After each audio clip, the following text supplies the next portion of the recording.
This conference will now be recorded. Okay, so I'll start from the top. Welcome, everyone. This is the May 13th, 2021 special meeting of the Thurston Conservation District Board of Supervisors.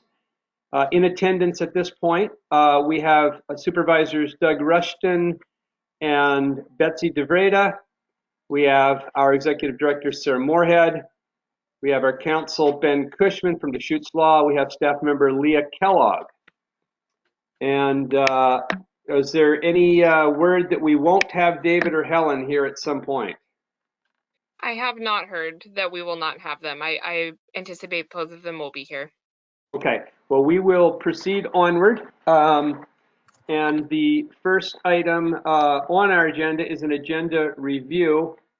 There had been some suggested changes if Betsy wasn't able to be here, but hello, Betsy's here. So are there any reasons, any need to change anything about the agenda in front of us from either board or staff? Not on our end. Okay.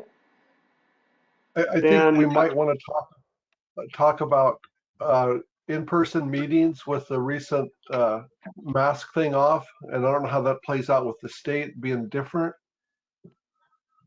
But okay. I think we should have a little bit. Maybe we can handle that under our COVID-19 update. I believe that's item 4 or 5 on the agenda. I can't see because it's not scrolled down there. But is that okay if we talk about it there, Doug?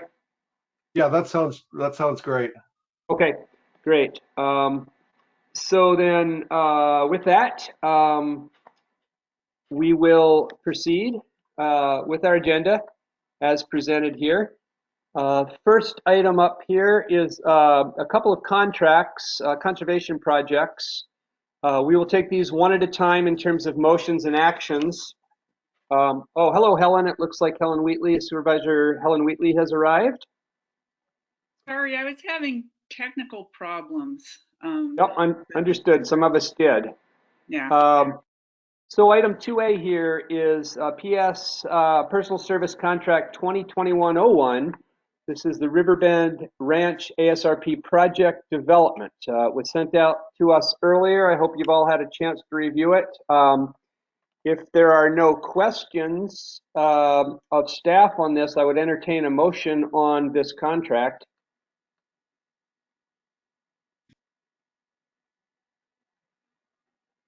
Also move.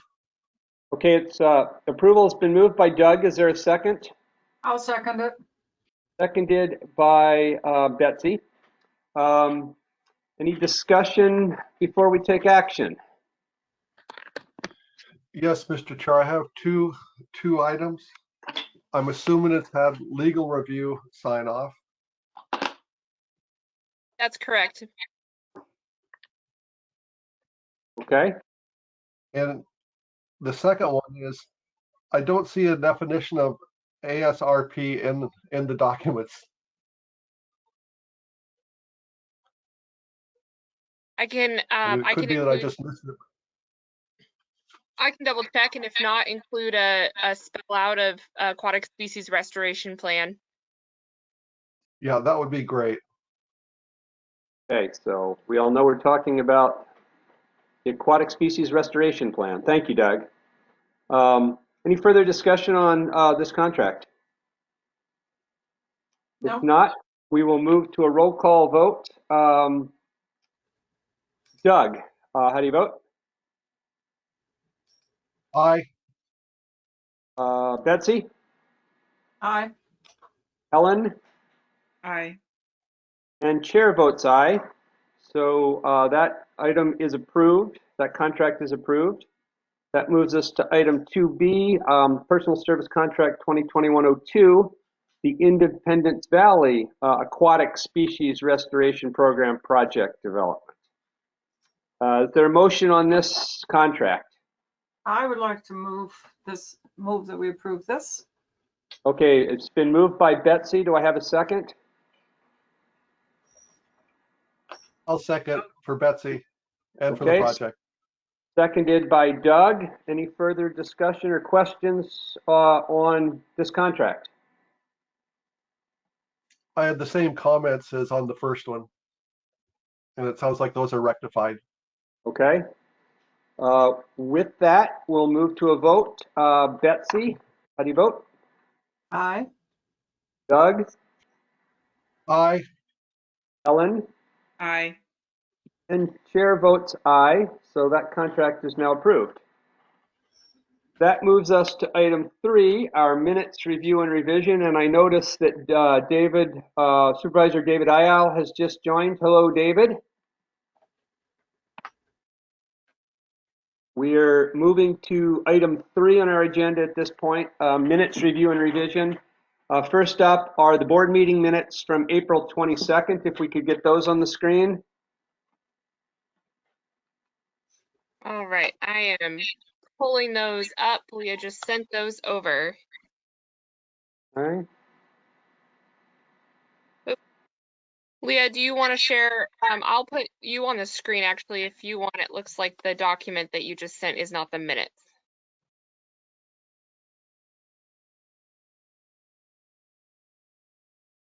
And I think you're muted, Leah. Yes, I am.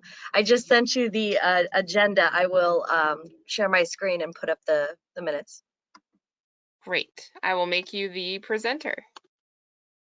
Okay.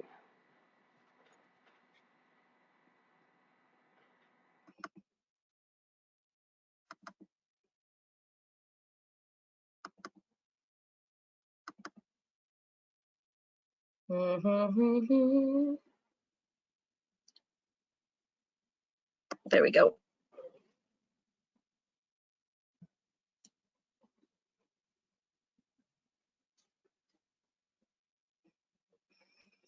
Okay, we have the minutes in front of us, so we'll walk through this page by page, as is our custom. Are there comments or questions on page 1?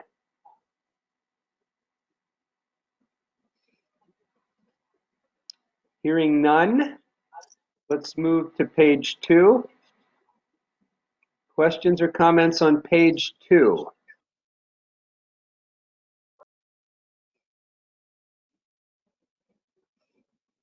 Also hearing none, let's move to page 3.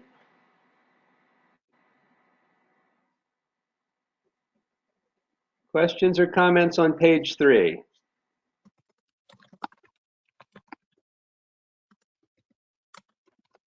Hearing none, let's move to page 4.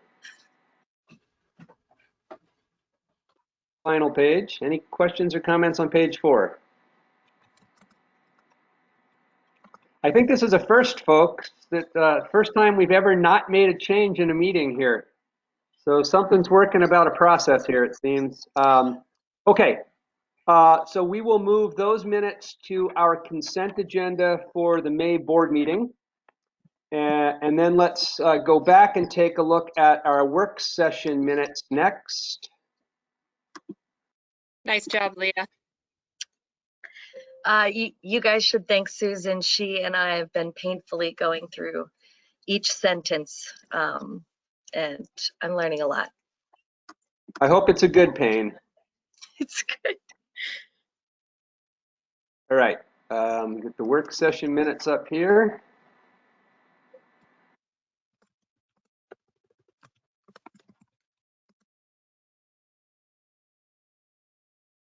Here we go. So, same thing. Questions, comments, changes on page 1.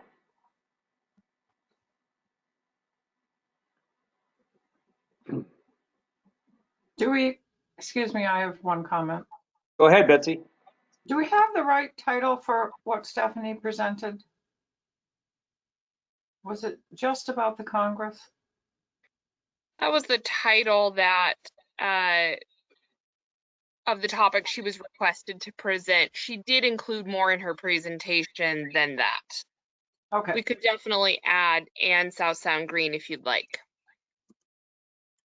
Yeah, let's do that. I don't want. I just wanted to be sure it made sense to everyone. Let's go ahead and add that just so that we are specific with the content that we were presented. There we go. South Sound Green update. I think Sure. you could just leave South Sound Green. Yep. Okay. There we go. Okay, any other changes to these minutes? One quick clarification, the word green is all capital letters. It's actually an acronym. Thank you. You're welcome. Okay, so with that change, we will also move these minutes to consent agenda for our May board meeting. One thing. Oh, go ahead, sorry. Shall we spell out CERB on the 5th bullet? Line 7, yeah. Community Economic Revitalization Board.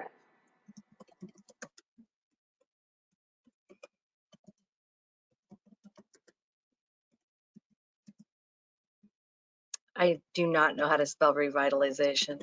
You just need a V after the E. There it is. And change the Z to a T. Got it. Somewhere Well, in there. No, you're still missing. I'm getting close. I'm getting close. What was the last one? Board? Is Yes. that correct? Just run it through spell check. I will. I will, Is the last one absolutely. board she's asking? I So don't. L-I-Z. A. A. CA. Got it. Thank you, everyone. Okay. This is just the glory of typing on a live screen. Any further Very changes to these minutes? Hearing none, we will move those to consent at the May board meeting, consent agenda at the May board meeting. And Sarah, I'll pass the screen back to you. Thank you, Leah. Leah, did you save that? I did, but it's still open. I just minimized them. I just want to, sometimes in the midst of all this, we forget those little details. Thank you for Okay. So that takes us next up to item 4, the Conservation and Education Center topic. Number of pieces on this to talk about this month. We'll start with item A here, the RFQ update. If you want to bring us up to speed, Sarah. Yeah, absolutely. We sent out our solicitation for qualifications, or our request for qualification for an educator. Email from me a couple ago that said the scope had a little bit. Can you hear me okay? I see some. You're breaking up a little bit. I hear you okay. Let's try that. Is there an echo this time? That's better. Awesome. If it continues to give us trouble, I'll call in. But you received an email from me a couple of weeks ago about revising the scope for our request to remove the section of the RFQ that was associated with the CURB funding application. We'll delve a little bit more into why that occurred during this next, subtopic here. Oops. Sorry, that's my phone. Gregory, can you get that? But in the meantime, that initial sort of scope of work that the board had identified in that phase 1 study went forward. And so TCD sent that out to 447 different firms within the area. So a very robust net was cast to invite them to submit a proposal under this. Of that, 23 firms requested a detailed copy of the RFQ. So we send out an initial, this is the project we're doing. If you'd like a copy, please let us know. That went down to 23. Of the 23 that requested that copy, 3 of those firms ended up submitting questions according to our timeline for questions about the request. We sent out a copy of those answers in a response addendum on May 10th to all of the 23 firms that requested a copy of the RFQ. The final responses from any interested party are due back on May 7th or 17th, excuse me, May 17th. So we will know next week how many in this and sort of what the scope of their proposal looks like. Right.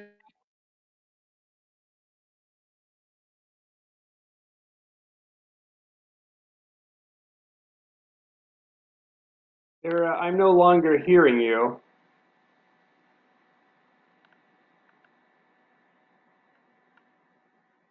Are others hearing Sarah? No. No. Okay. We lost your audio, Sarah.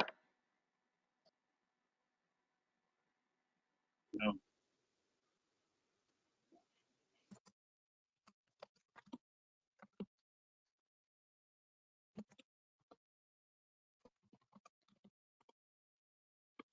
Okay. We'll call in. Great choice.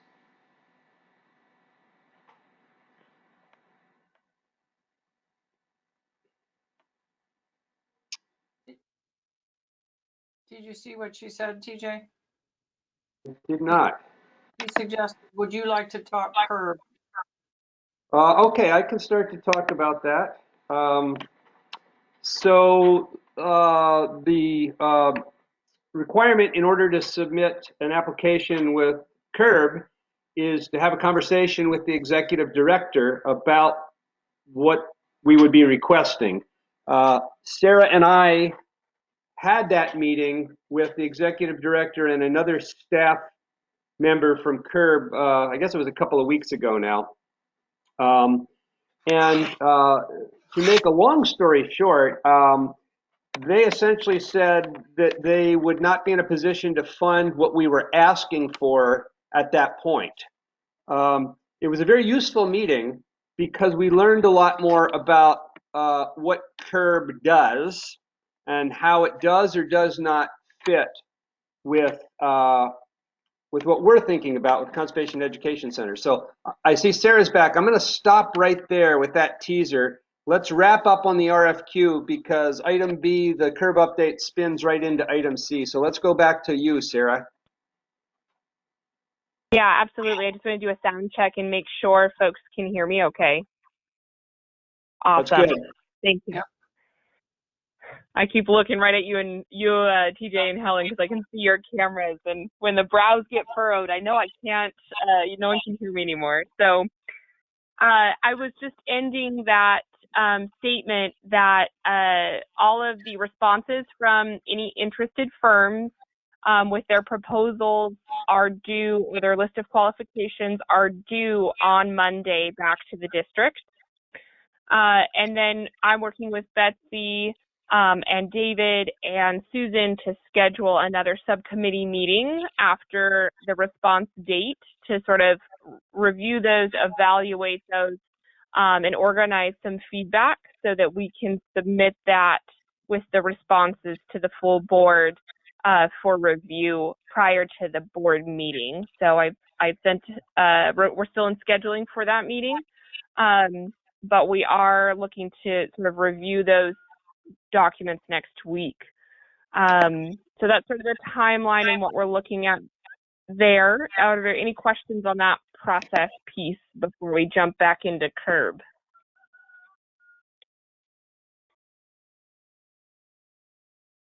Sounds like All right. there are not. So I'll pick up where I left off. I don't know, Sarah, did you catch any of what I was saying about CURB, or were you offline at that point? I think I heard the majority of your conversation about learning more about the alignment of CURB and their interests and missions with what we're doing after our meeting with their director. Okay, great. Yeah.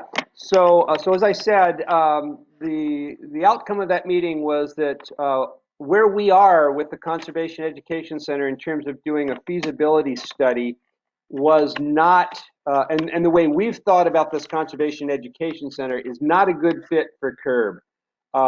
The director said she loves conservation districts, and she said our project sounds great. It's just not a good fit for CURB.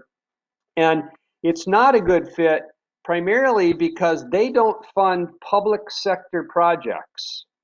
So the Conservation and Education Center being largely a facility to allow the district to offer more services and programming and have a more efficient administration, all those sorts of things we've talked about, that really benefits us. It indirectly benefits a whole lot of people in the community, but that's not what CURB does. CURB, they're about job creation by and large, and enabling the private sector to create jobs and create economic development.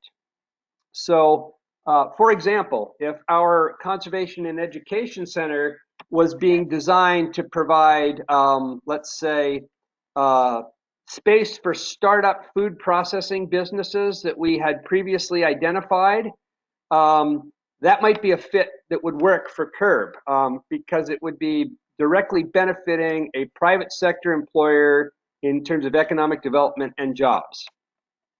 So that's why it wasn't a fit. But it also led into this broader discussion, and I'm kind of morphing here to item 4C about community needs and opportunities.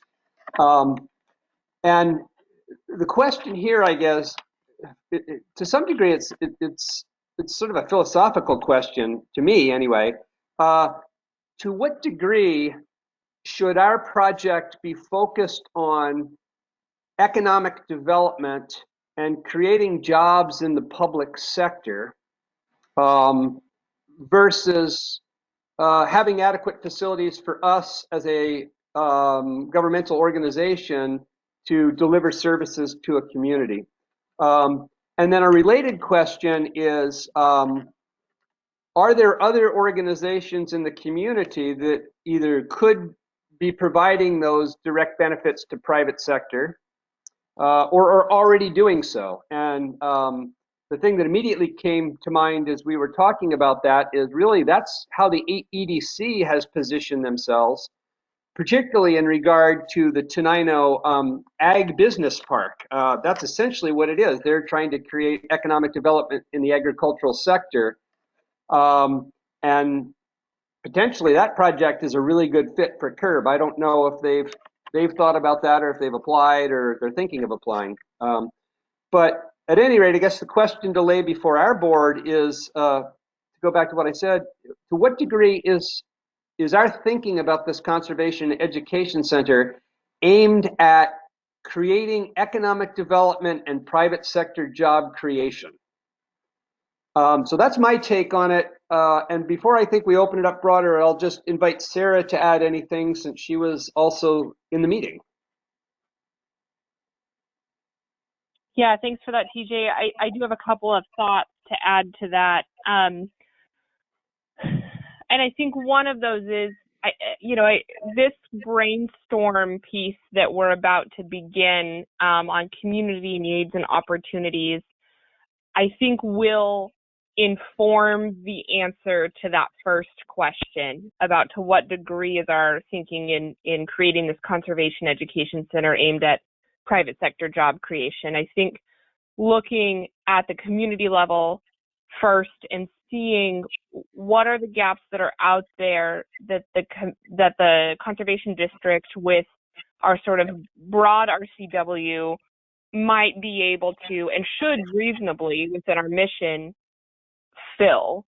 And I think looking at that in sort of a very broad and high level lens and then sort of tapering down from there might be a really helpful exercise in answering that question. A couple of thoughts,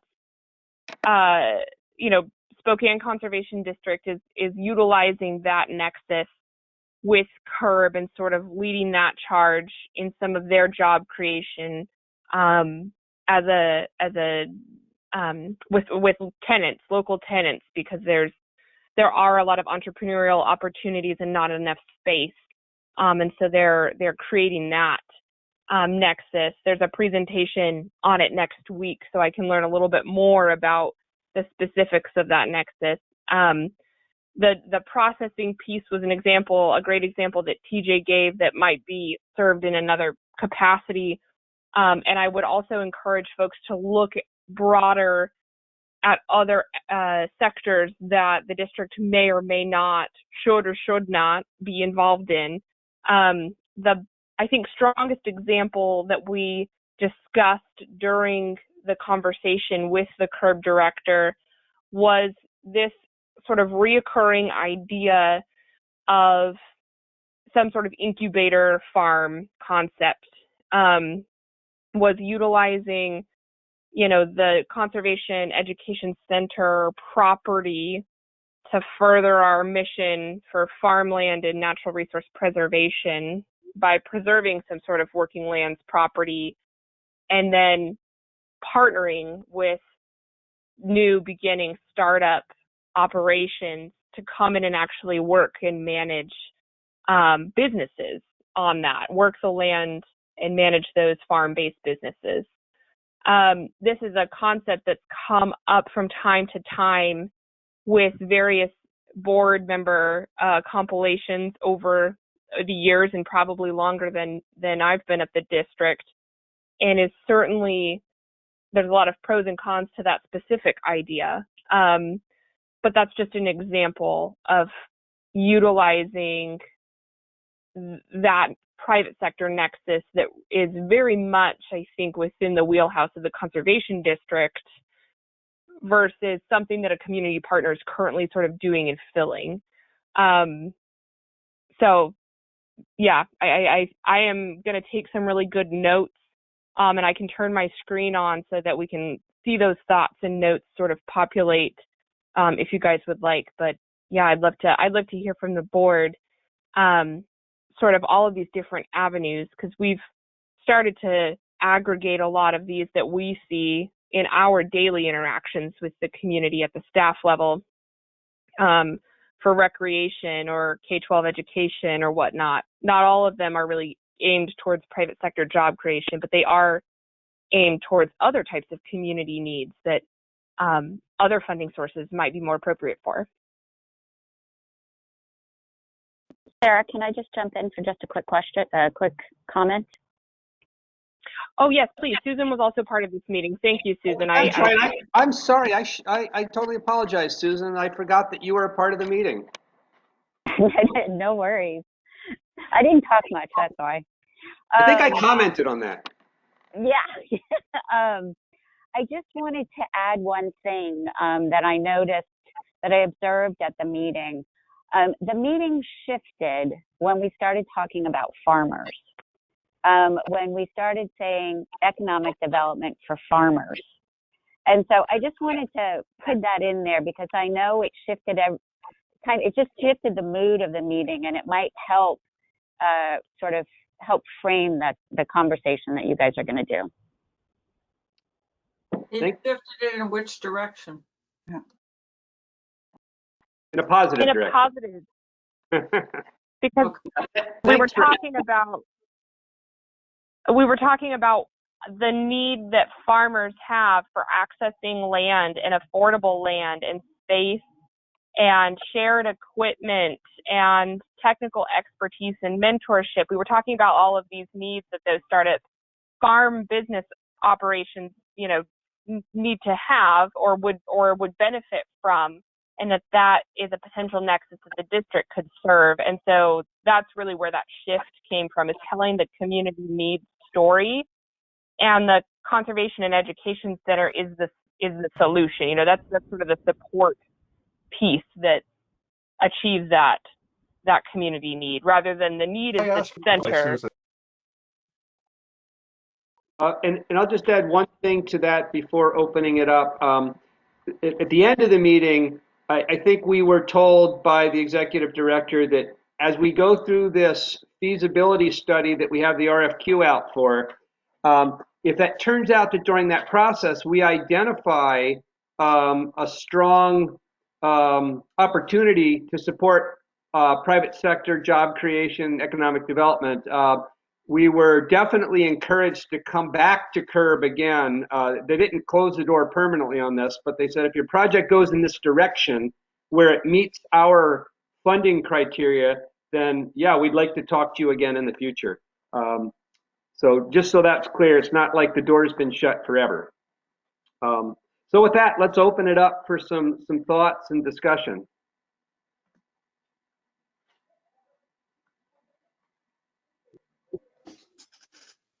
Anyone? Jump on in. Hello. Go ahead, David. Hello, David. Go ahead. Yeah, I think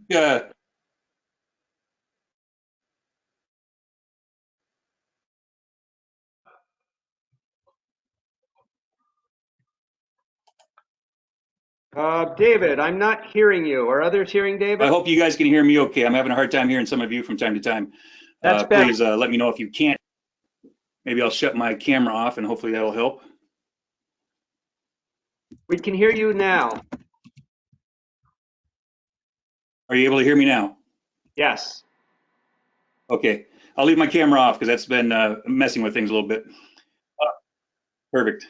So I was just going to say, I think, you know, what Sarah mentioned earlier, it might be good to look into this more, you know, as our group here and really, you know, look at what the purpose of the conservation district is. My gut right now is telling me that we don't want to go down the avenue of economic development and helping farmers or other landowners pursue their economic dreams. I think our role, what I'm guessing, what our role is to you know, work with landowners to help preserve the land, and that's where I think our focus should remain. Thanks, David. Betsy, go ahead. First of all, I have to find out how to reverse my camera, because if I raise the hand, it doesn't show in the camera. I have to reverse my brain. I'm inclined to agree with David. I actually, when you started talking, it reminded me of how we felt about the timeline for the thing outside of Tenino. It's like, well, you know, are we trying to make the foot fit in the shoe? And this seems a little like that too. I never thought of us as someone who teaches new farmers. As much as I know, coming from me, it seems odd that this jumping on this, but you know, there are, I don't know how active they are now, but we have, you know, we have Evergreen, and that's certainly active. And we have, there was the incubator farm thing going at Scatter Creek Land Trust. So I think we're stretching a little here. Thanks, Betsy. Doug, you're next up. Okay, I had to turn my cameras off because I just was not hearing most of what folks were saying.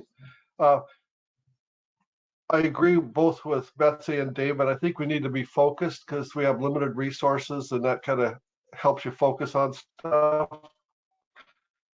But I would point out that 8908, the RCW, allows us to do about anything. So if we see something that might be good for our community, I think that'd be fine too. But I think staying focused on working lands and also on urban people, I think both of those are good things. Thanks, Doug. Helen, do you want to jump in? Well, I certainly agree with everything everybody said. I haven't heard anything I disagree with. And I would push that a little further and maybe ask the question, what I'm imagining when I think about the future of the TCD and the amount of potential growth, I'm thinking about the conservation work. And I'm thinking that it probably is the case that, you know, the most urgent issue right now is making sure there's the space and the support for the growth of programs that we're supporting, you know, basically room for staff to get their work done, room for the sort of physical infrastructure that we need to do that, and room for supporting the educational and outreach function of the TCD. So when I'm imagining this future center, that's what I'm seeing it is very much sort of like you said at the beginning, very beginning, TJ, that it's about supporting the administrative end, I guess, is a top priority in my mind. So yeah, I don't think I had, I don't have anything more to add at this point, but that's kind of my picture of it. I mean, I'm really hoping that, that the mission is really going to grow with all these changes to, all these new programs that theoretically are going to filter down from the federal government or whatever, that we're going to be doing a lot more conservation work. I certainly hope in Thurston County, and I hope that the TCD can be a big part of that. Yeah, thanks, Helen. Doug just noted that our strategic plan should provide us guidance on this, and that was one of the questions one of the comments I was going to raise too. Is we should always be looking back at the strategic plan that really is our guiding star going forward. I agree with everything my colleagues have said here, and knowing that this will likely be the single biggest, i.e. most expensive project the district has ever done, makes me want to keep a really narrow focus on the needs that we have identified. Now, that said, as we go through this process of sussing out the feasibility, if we identify opportunities that might work for us in our core mission, but also meet the goals that CURB has for private sector job development, we should be open to that. But we should not, I want to make sure that that doesn't drive us in a direction we don't want to go. I do also think it'd be worth, and we've talked about this, having more conversation with the EDC about opportunities for partnering around this. And I'd like to get a clearer idea from the EDC. Is that what they see their role as? Because we don't want to get crosswise with the EDC and step on territory that somebody else either is doing or thinks they're going to be doing, wants to be doing in the future. I'm always really leery about mission creep. So I like to take these things step at a time, and nothing up until this point has told us that we're moving in that direction of doing this to create jobs in the private sector. If it turns out that we can do that through achieving the goals that we want to achieve, okay, that might be interesting in the future, but that for me is the future, and it's not the phase that we're in now in terms of thinking about this center.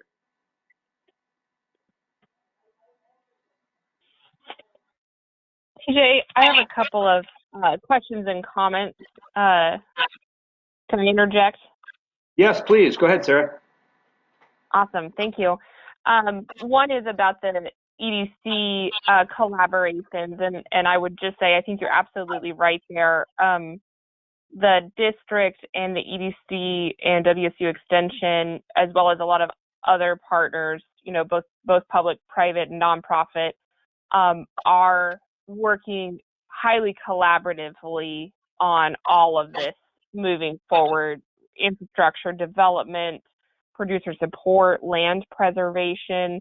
I think there's more collaboration and synergy today than there has ever been before. And so it's really rewarding and wonderful, because we are continuously, especially as we realize new opportunities, assessing roles and responsibilities and strengths and weaknesses of our different entities, and who should be taking leads on different things, and really what is the wheelhouse of those organizations. So, and a lot of that strategic sort of community level planning and framework is going into a lot of these larger funding applications that you're seeing, like the Sentinel landscape work.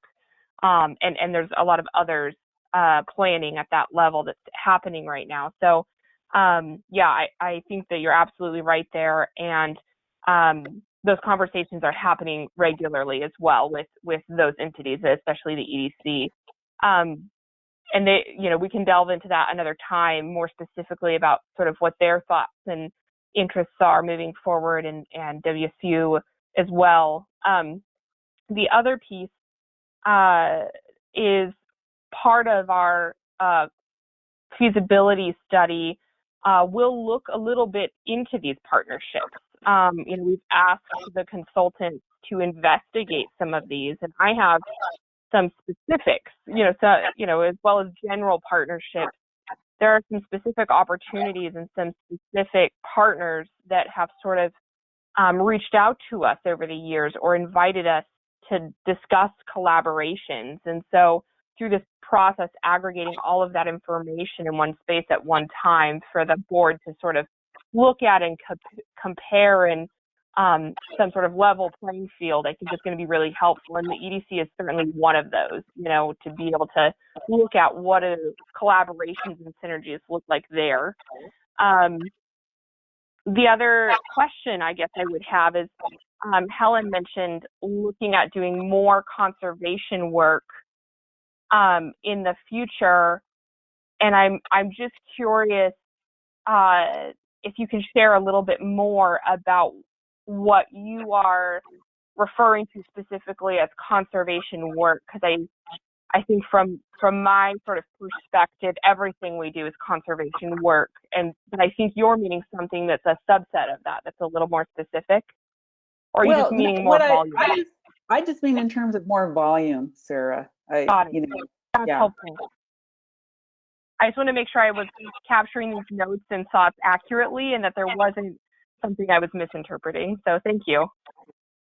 Yeah, and I would add to that, I agree with Helen, volume, but also things like climate change, which we haven't done a whole lot with, and there's vast potential to do a whole lot more with climate change and through partnership with the Thurston Climate Action Plan and other things. So there could be areas that we're just, and that is in our strategic plan. So, and I've always thought that that's one of the reasons we need a more adequate facility, is because we are going to be challenged as an organization to deliver more services and a broader range of services as climate continues to deteriorate. Yeah, I agree with that. Yeah, and I guess that's we don't know what that's going to look like, but it seems to me that the way that it's being talked about right now is to use the current programs and modify them and put them to work in ways that support that goal or that mission. So yeah, we don't really know what it's going to look like, but we can assume that it's the sort of work that the Conservation District does now, but more of it, and perhaps with new funding sources if we're lucky. Well, I guess the good news. When we talk about volume, go ahead, Doug. We need. Thank you. We need to define what we mean by our terms like volume. Does that mean more acreage? Does that mean serving more clients? So as we get into this more deeply, I think we need to define that sort of thing. And I think we need to look out 5 or 10 years in the future. And you kind of can't do this with climate change. I realize that, but okay, what are the trend lines? Where's stuff looking like it's going? And how can we position ourselves to be in a good position then? Predict the future. Well, I predict we're going to need to take on more technical staff. That's my prediction. I don't know. What do other people think? Well, and we got to have a facility for them to be housed in. So I think that's part of this whole discussion of why we need this facility, because we see ourselves as a growing organization, certainly in terms of providing services, and that requires just more space. And to answer your question very directly, Helen, we need 2 more full-time technical staff now with the wait list and volume that we have, and then we will still probably be at capacity.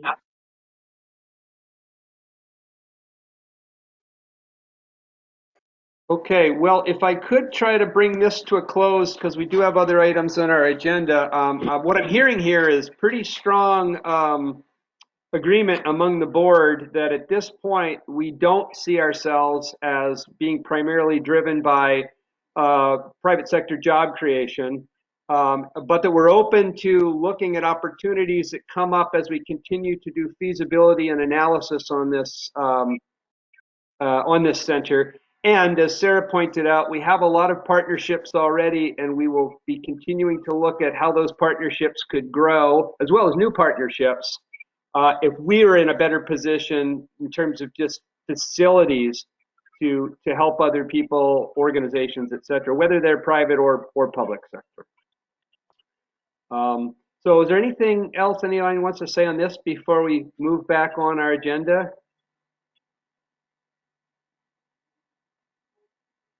Okay, thank you all. That was a good conversation, and I think it helps, certainly helps. It'll help our subcommittee as you're looking at those RFQs and as we continue to work on hiring and directing a consultant on this project. So thank you. Item 5 is COVID health update here. Sarah, we'll start with you first on that. Yeah, thank you. And so my update is fairly short on our end, and that's that we're continuing business as usual. We have not made any adjustments or changes in how we are, what we've reported from the last time we gave a COVID health update last month. You know, we are allowing access into the office. We still have the same sort of protocols in place for that. Staff are still remaining in telework, you know, unless they're coming into the office for specific things. And, you know, we really want to be confident if we're going to make any large shifts in staff moving. You know, we've seen an uptick in cases in the county in the last week or so, and you know, we plan to be cautious and play it safe and try and make one move at a time rather than sort of preemptively making assumptions that things are transitioning. And I know, so that's all we have for locally and what's happening in the organization right now. And of course, we're watching how other guidance in other areas is progressing and what that does for Washington State or for Thurston County specifically. And ultimately, our local public health here in Thurston County is the guidance that we are most closely following, right, that govern this specific area. And then, of course, any state guidance that comes out related specifically to state government employees. So those are the two sources of information that we utilize in our assessment for COVID-19. I got a question, Sarah, and I know we can't, and I'm not asking about specific individuals because that's a whole area, but do you have a sense in terms of our existing staff, how many of them have received vaccines at this point?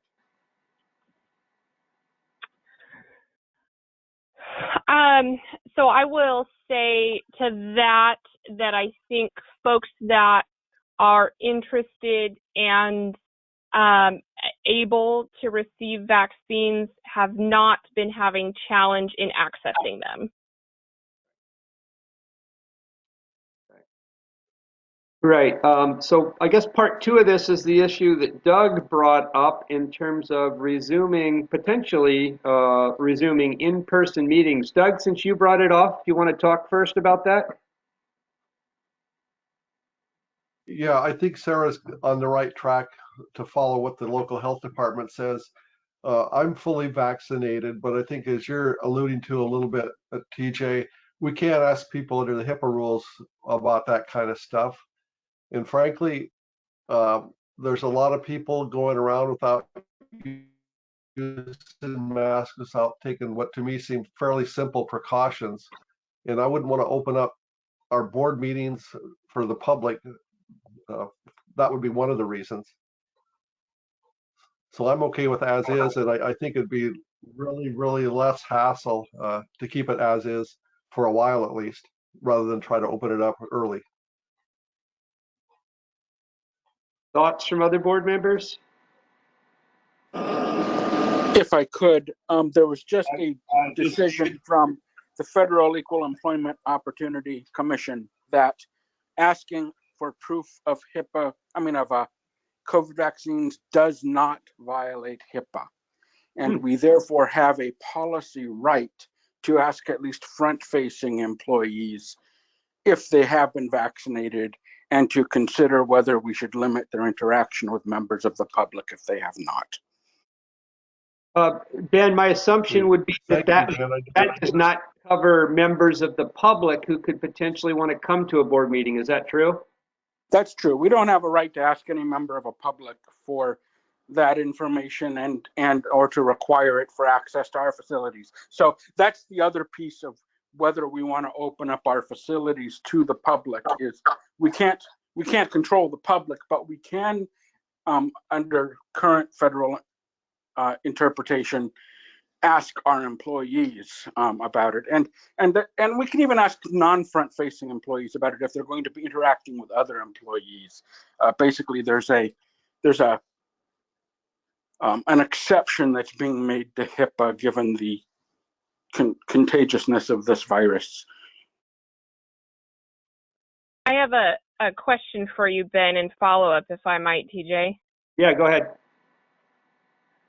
What do you anticipate additional legal challenge of that, Ben? Because I would hate for us to start down a trajectory based on this outcome and then have further litigation in the future, sort of reverse that. I know that this is just a very controversial topic, and there's all sorts of reasons behind individuals who do not receive a vaccine, and some of them are also medical related, and so navigating the HIPAA concerns around that, and some of them are religious reasons. And from an employer standpoint, I feel like that still is a very risky conversation to begin to have.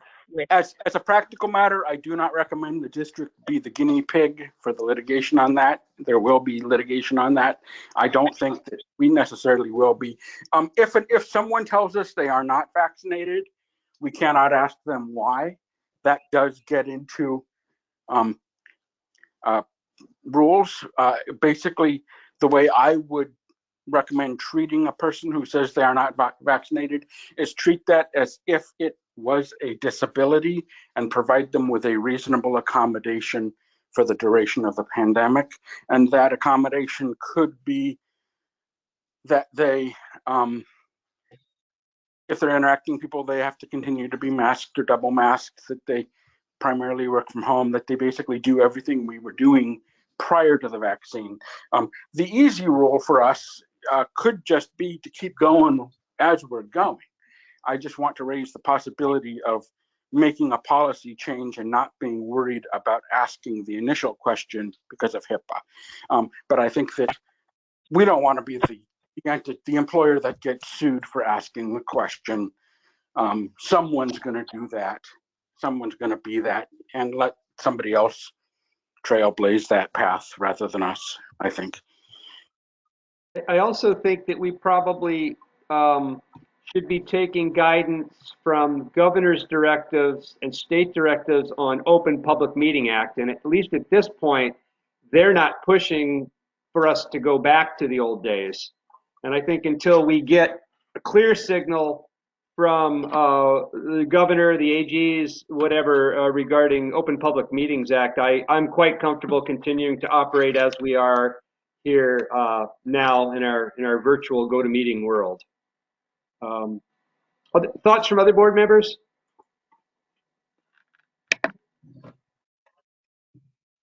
I would just say I agree with what has been said. I think there's no rush. What you just said, TJ, is another good place to look for guidance. All right. So I think the takeaway here is, for now, status quo, meaning we are going to continue to have our work sessions and our board meetings using this electronic platform. And as guidance and circumstances change, we will reevaluate. Okay. With that, let's move to item 6 on our agenda. The question of expanding long-term ag designation in Thurston County. So I'll give a little background on this one. So as you all know, the county commissioners have initiated a community-driven review of agriculture through the county planning office this year.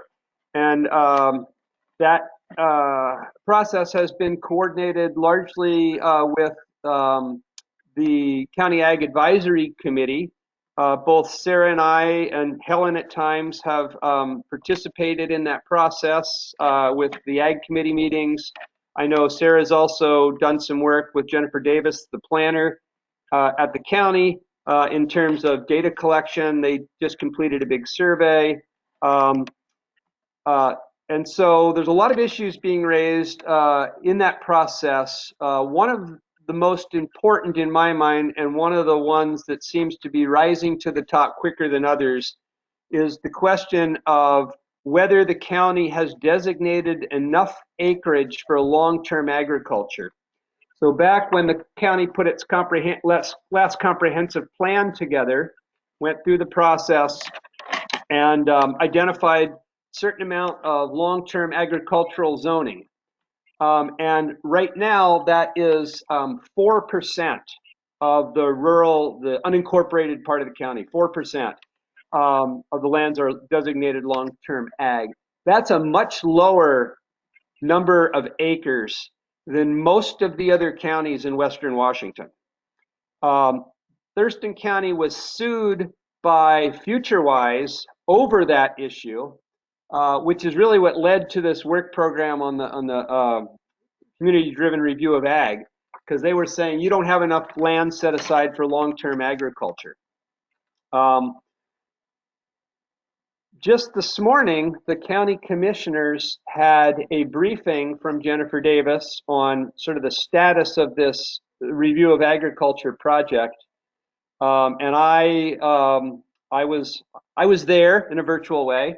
Jennifer made a great presentation, and she explicitly put this issue of long-term ag acreage up, and with a clear indication that we probably need to designate more of that. And I did not hear from any of the county commissioners, and all three of them were participating in this briefing. None of them said, no, that's a bad idea, okay? It was a work session. They weren't making decisions, but nobody jumped up and said, that's a bad idea to put more land in long-term ag. They did recognize there will be a lot of consequences, and it will be a complicated process to take land out of one zoning designation and to put it in another zoning designation, like long-term ag. Some people are going to like that. Other people aren't going to like it. It'll be a long process. Last month, the County Ag Advisory Committee agreed that they think we should have more land designated in long-term agriculture. And they have told the county commissioners that. That was reported back to the county commissioners today at their briefing by Jennifer Davis from the county. So I asked that we put this on our agenda today because I think it would be a really good idea for the Conservation District to weigh in on this topic and to let the county commissioners know that we also believe that we need to have more land designated in long-term agriculture. And there will be lots of opportunities over the remainder of 2021 and into 2022 to weigh in on other parts of recommendations that are coming out of this review of agriculture. But this one, I think, is timely now, and we could act on it now and make our voice known in a way that would give some momentum to pushing that topic along a little bit through the planning process. As far as I see it, the only downside to designating more long-term ag is that there's going to be a landowner that doesn't want their land to be designated long-term ag. That always happens. But in terms of existing policies and goals and everything else that the county has for rural economies and for agricultural economic development, having more land to work with supports all of that stuff. So my recommendation to you all would be that we weigh in and tell the county commissioners, yes, we need more long-term ag. Let's look at what other what other counties around Western Washington I-5 corridor have done. But we know if we're gonna save ag in this county, we need to have policy tools like long-term ag designation to do it. I'll just end here with a couple of numbers. At this point, we only have 5,700 acres protected in that category in Thurston County out of 330,000 acres. So it's a tiny, tiny percent of our land base that's in long-term ag. And over the last 5 years, 2012 to 2017, the last ag census, we continued to lose farmland in Thurston County. We lost 19% of our farmland in just that 5-year period. So clearly we've got to do something differently if we're going to save farmland, and long-term ag designation strikes me as a really simple, logical way to step into that. So, thoughts from others, comments, questions? Go, Doug. Go, Doug. Okay, thank you. I'd say two things. One is I agree with you. We should weigh in on this. And two, I'd like to make a mention of forestry too, forest lands, because those are working lands as well. But I think initial focus, sure, long-term ag, we should be saying something about that. Yeah, and my understanding is, thank you, by the way, but my understanding is that this planning process is not looking at working lands generally or forest lands, but specifically at ag lands. Not that the others aren't, that's my but understanding. they've created this process and chartered this study. It's really about ag land. Yeah, I understand. I had a well, first I wanted to say, yeah, I absolutely support this. I've been working with the League of Women Voters. As a member of the League, I've been on the subcommittee that's been working on this issue, and one of the recommendations that the League is making in terms of what kind of land is brought in under long-term agriculture is to reduce the parcel size. That's been the real sticking point, is that the parcel sizes were too large, especially for the nature of farming in Thurston County. So what the League did is it looked really carefully at the soil types and the land uses, talked to the TRPC and their buildable lands work about mapping some of that and using some of that to carry over to this issue. And I think that the work is pretty far down the road of identifying what those lands are, and that reducing the parcel size is really going to help to fold those into the LTA designation. And the key thing is that a lot of that land is the kind of land that actually is most under threat of conversion, because it's close to the boundaries of UGAs or other kinds of threats. So I think it's a really important piece, and I hope it doesn't stop there, but I think this is the first and most important step, and it sounds like the county is really ready to go down that road. So yeah, I think helping to give it a push is a great idea.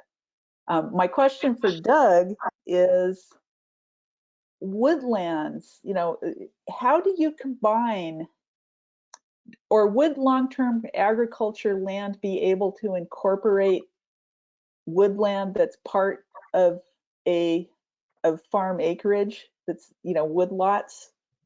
How does that work in terms of the zoning? I don't know the legal definitions of long-term ag in this county or the forestry zoning, but there are places where it's called agroforestry, where you run your cows underneath the trees, for example, or you interplant. But I think one bite at a time, I think we should weigh in on that when that comes up too, or we could push to get that brought up at some point. But I think just mentioning it in this scenario would be a good thing. So I don't really know, Helen.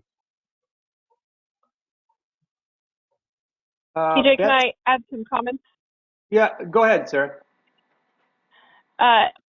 Helen, in my experience, it's typically only Christmas trees that get covered within that agricultural piece, but any sort of timber is usually not. The idea of silvopasture and agroforestry, those concepts are still that usually the marketed product is a food or a fiber source, or mostly a food source, but there's also maybe a fiber byproduct in there. So those might be, I think that's an innovative concept to explore.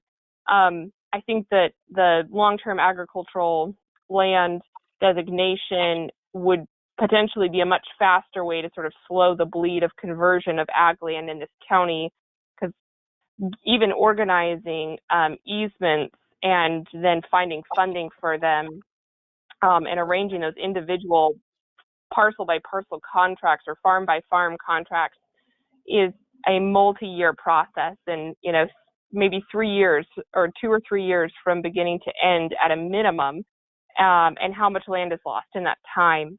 On the flip side, some nuances to keep in your back pocket just from the conservation district work that we do in the community that we serve are definitely what would the impacts of this zoning do to some of our farm operations and their successional planning opportunities. If their retirement is in the land, right, where most farmers, their retirement is in their land and the value of the land, what does this transition in zoning do to the future of that business and the viability, or transferring it from generation to generation? So that would be an interesting intersection to look at the impact of any sort of lost land value, and unintended negative consequences for sure for private landowners. The second thing on that would be positive for increase in streamlined permitting processes would be an exciting incentive for that transition. So thinking about when the board is looking at writing the letter, some specific solutions and pieces to anticipated community problems might be worth including. Streamlined building permit process for agricultural buildings for those lands that are zone long-term ag is just an example idea. And of course, being the conservation district, we're looking at that incentive-based conservation approach all the time. How can we reduce these barriers to create more win-win solutions? And, not typically are landowners compensated during zoning changes. That is one of the attractive pieces about conservation easements, is that they're compensated for the relinquishment of development rights. And that doesn't happen in zoning changes. So what are the incentives that can accompany that process in this community? So those are some thoughts. Thank you. I think, may I just respond real quickly to just one element of that? I think from my understanding, it sounds like that's a conversation that is very much being held. And I think one of the concepts that the county is very interested in, and it kind of goes to our earlier conversation about the role of the EDC and Wazoo extension and so forth, is this idea that the county might hire a staff person or somehow find some way to provide support for permitting support, streamlining the process, making it easier to deal with some of this. I think that's another piece they're very seriously looking at, is finding ways to provide staffing to help people more directly. So I know they're thinking about these things, and I agree with you that that in any letter we write, we should indicate that we are as well. Betsy, I saw your hand. Yeah, one thing I wanted to know about is, so let's look at the Mueller property, 80 acres that was in ag, maybe not long-term ag. and now they're converting back to nature, so shall we say. What would happen to property like that if it was in long-term ag? Would they not be allowed to go back to that? I mean, because I'm looking at some things like that on my property. So that's one thing I wanted to ask. Maybe someone knows more about that. Well, I can just say on that if you're designated long-term ag, it does put a series of restrictions on what can happen with the property. So yeah, it's quite possible, and I don't know the Mueller piece necessarily, but it is a more restrictive zoning by design because it's being designated long-term ag because we want it to continue to function in agriculture, and there are trade-offs for that.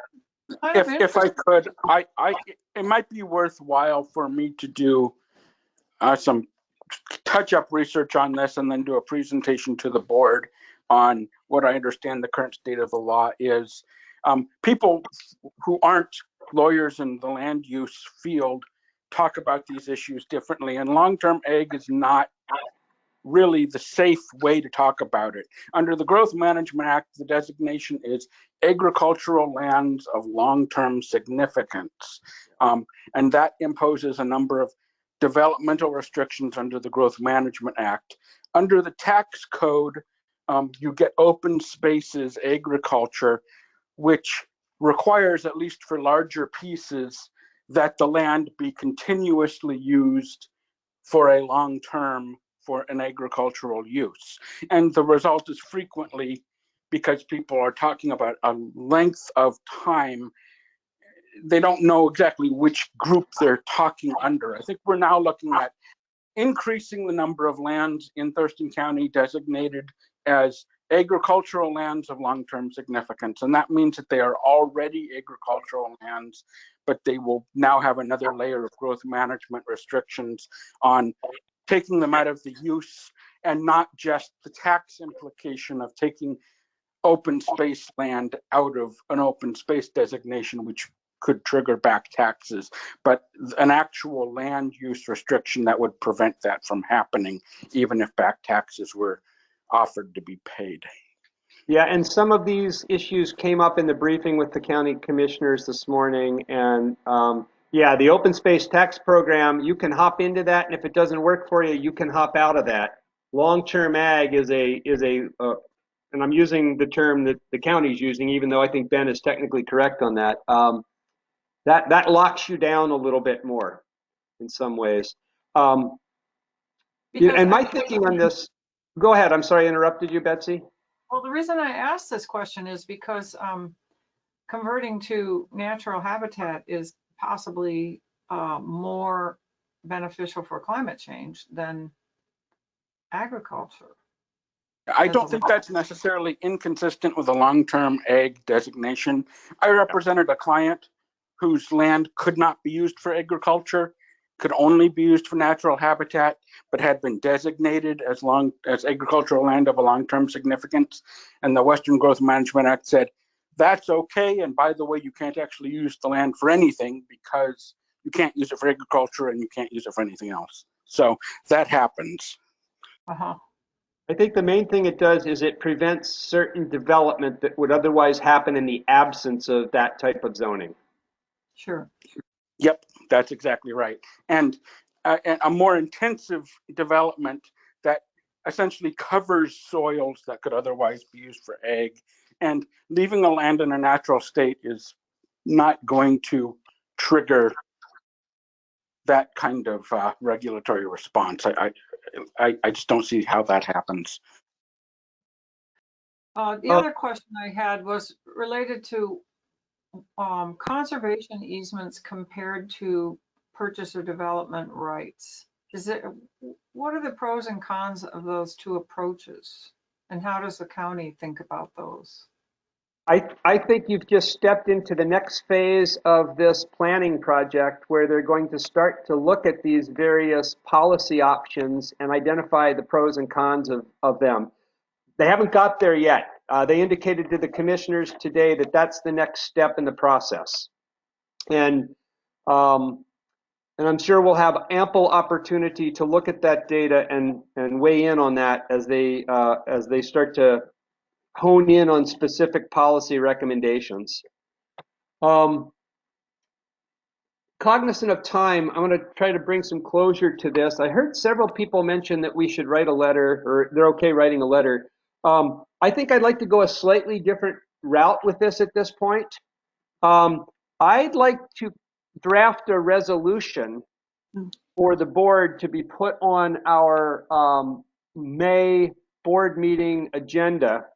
And it would be a fairly general resolution in noting the problem with farmland loss, noting the project that's underway, etc., and weighing in that we think there should be more acres dedicated to long-term agriculture without getting into the specifics, because we're going to have a lot of time to get into the specifics in the future when there's more data and more concrete proposals here, but more of a philosophical thing. And I think passing it as a resolution with the full board actually, and sending that to the county, will be a stronger statement than just writing a letter. So that's the direction I'd suggest that we go if people are willing to do that. And if you are, I'd be willing to work with Sarah to draft up a resolution for our next meeting. I think that's good. Time's of the essence. Let's get her done. Yeah, I like it as well. The only question I have is the timeliness of it. Are there any deadlines or anything that we'd miss by waiting until next meeting? No, not at all. The briefing with the commissioners today was just the first check-in on this project. The staff will be going back to the commissioners throughout this process. And because this is really the first significant issue that's been identified that they're kind of looking for some opinion on, I think if we get something to them this month, that'll be very helpful, and it'll help push the long-term ag designation research work at the county along a little bit and give some support to the staff that are looking into that. I think that's kind of how that's how the county was approaching it with the agricultural steering committee. All they were really asking for was a resolution. That's all they felt they really needed. Okay, so no objections to that. Sarah and I will work on a resolution to be put on our May board meeting agenda and then transmitted to the county. Last thing I just wanted to mention, and I could put this in chat, but this is for you, Sarah. In the briefing today, Commissioner, I think it was Commissioner Menser, I might be wrong about that, but they were curious. They wanted to know about the age of farmers, how many young people were looking for land, and how many old people were looking for young people to take land, etc. And both Stephen Bramwell and Jennifer talked generally about that, but FarmLink never came up. So, and I know they know about that, but if there's any data that we have through FarmLink that could inform Stephen and Jennifer in that answer, because they've sort of been asked to get back some information to the commissioners on that, and I think we have something that could help. I would love to share that with all of them. We can certainly put something together. Great, thank you. Okay, thanks everybody. Let's move on then to item 7 here on our agenda, the policy update schedule. Sarah?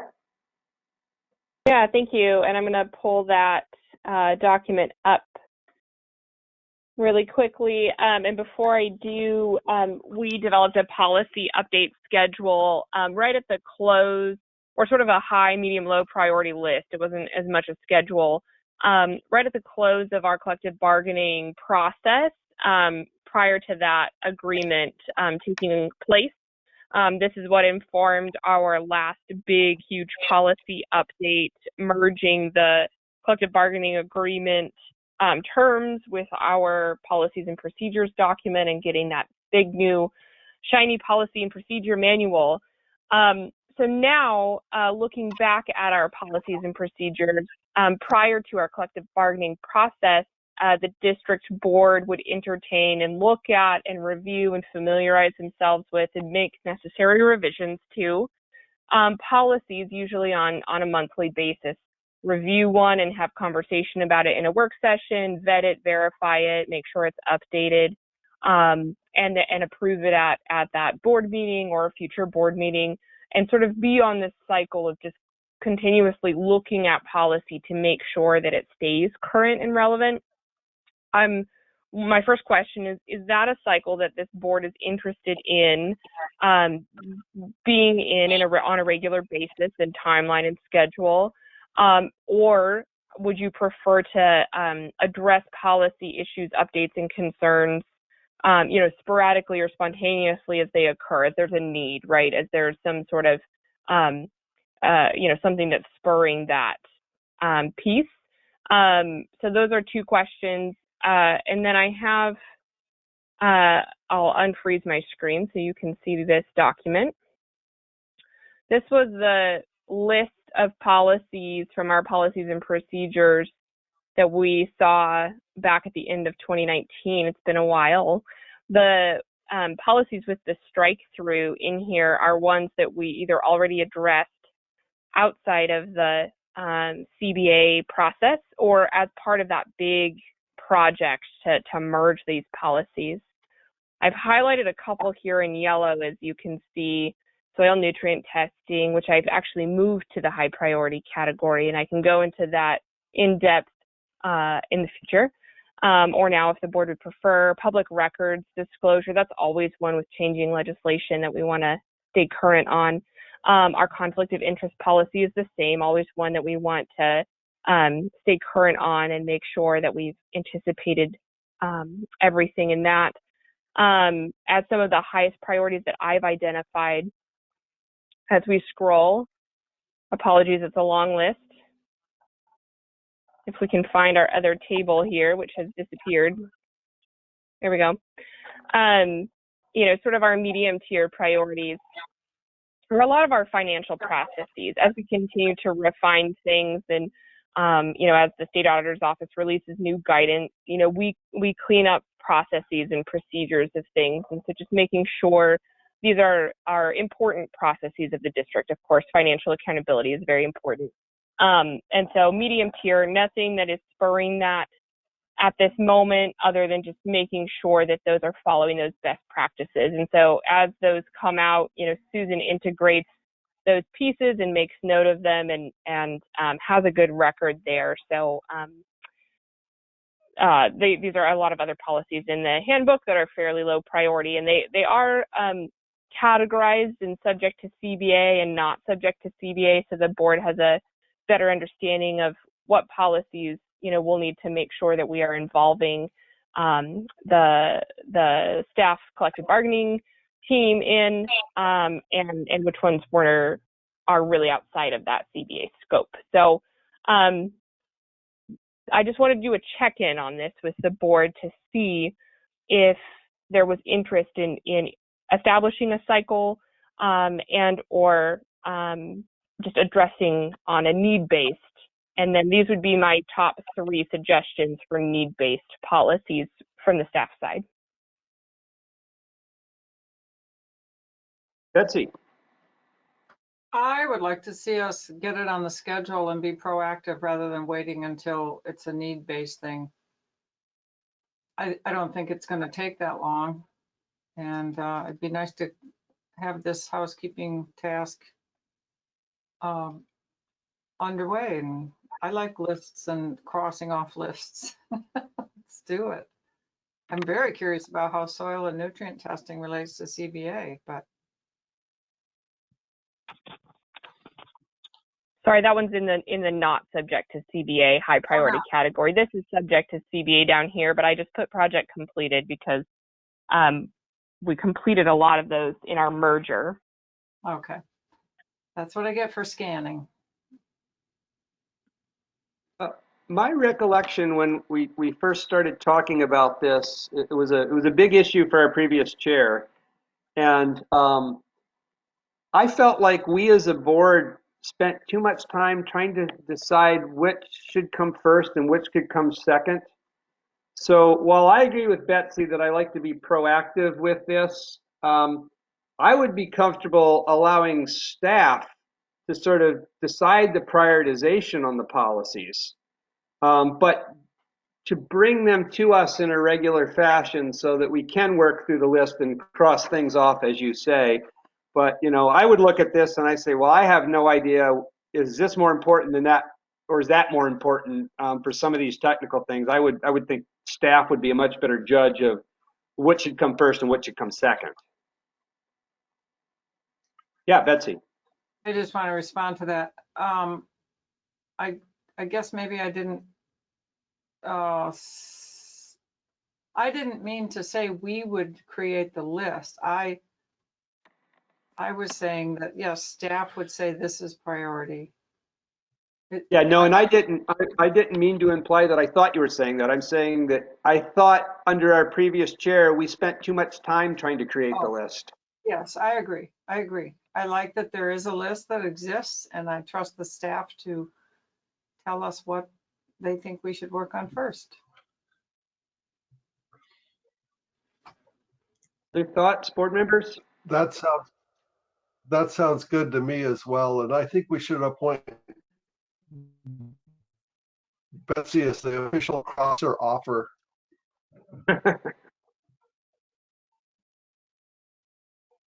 Helen or Dave, my any thoughts family on this heard stuff? that, they'd be in hysterics.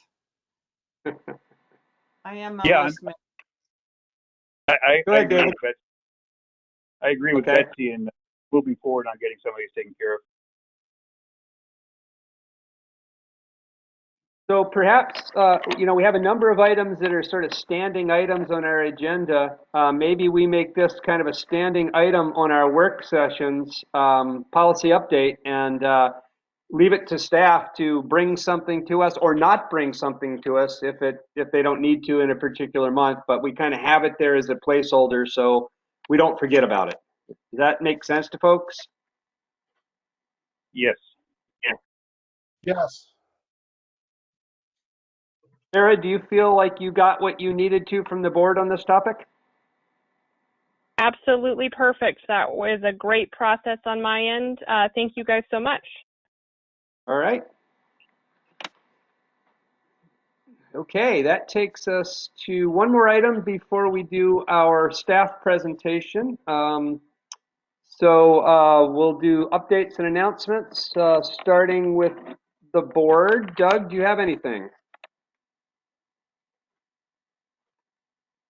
Let me get off mute here. Yeah, we're starting the process for the joint Pacific/Southwest region of NACD joint meeting in Jackson, Wyoming on August 30th and 31st. We don't have an agenda set up yet, but we're working on it and putting ideas back and forth. If y'all are able to go, or any of you are able to go, it's really an eye opener to go to some of those meetings. And I will have a more in-depth report for the board meeting later this month. Betsy, do you have anything? No, Betsy. David, anything from you? No, I don't have anything today. Helen? Nope. I emailed, you know, some notes from the TRPC stuff, but I don't have anything to add to that. Okay. The only thing I'll say is that we met with the Olympia group looking at farmland preservation stuff, I guess it was last week.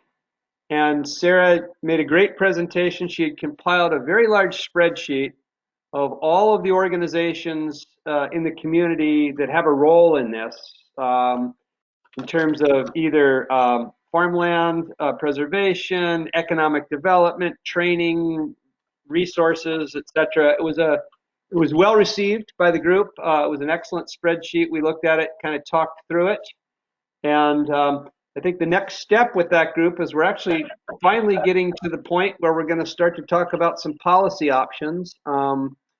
Council member Madrone is going to be presenting some stuff that she's pulled together at our next meeting, and in terms of what other places around the country and around the world are doing, other cities are doing in this area. And some of what she's been working on is some of the stuff that I've been working on. So I think I'm seeing some symmetry in some of the models that we're looking at potentially there. The other interesting thing to note is that Councilmember Lisa Parsley has also been sitting in on these meetings recently, and she's the city's representative to the climate action team, or whatever it is, the climate steering committee. I always lose the terms, but she is really, really committed to making sure that agriculture is a big part of the regional climate strategy, and she's turning out to be a real champion for the process that's going on through Olympia right now. But I think she's going to be a good champion regionally for making that linkage between ag and climate in these larger discussions. So we'll meet again the first Tuesday of June, and then that'll be our last meeting, I believe, and before we meet with the City Council Land Use and Environment Committee to give them an update on our work and kind of a check-in time with them. That'll happen in July. That concludes supervisor report. Takes us to ED report, Sarah. Thanks. I've got a couple of things, but I'll be quick. Can you guys still hear me okay? Yes. Perfect. Yes. Thank you. One of which is an exciting piece. Councilmember Madrone is also the new policy director for American Farmland Trust. So she was just hired on and starts next month in that position. So there'll be a whole nother layer of resources and connections and just amazing passion and support behind policy development at an even broader level that will undoubtedly translate down to our local community. So that's a really exciting opportunity, I think, for all of us involved here.